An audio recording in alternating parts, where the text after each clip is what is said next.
Ay ma'am, hingi lang po ng palace reaction. Former President Duterte's legal team is seeking to submit before the ICC yung report po ng Senate Committee on Foreign Relations on the former president's arrest. They say that the report will prove that the arrest was the result of a whole-of-government approach to bring down the Dutertes and result of political maneuvering designed to politically cripple his family. Reaction lang po.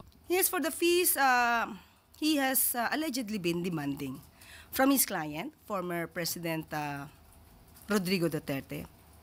He should do better than that. He should concentrate on his defenses. He should concentrate on the allegations and admissions of the former president of his killings, and that he ordered the killings of some people in relation to war on drugs. And he also admitted that he will double the EJK killings once elected as a mayor. He should concentrate on that. That is supposed to be part of his defense for his client. He should also remember that this case was filed as early as 2017.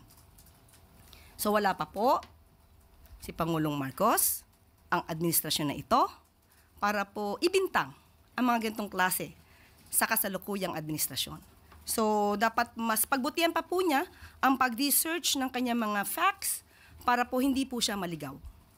So, ibig sabihin, ma'am, wala po kayo nakikita na weight na maibibigay itong report ng Senate Committee on Foreign Relations sa ongoing case ni dating Pangulong Duterte? Baka maging negatibo pa po sa kanila.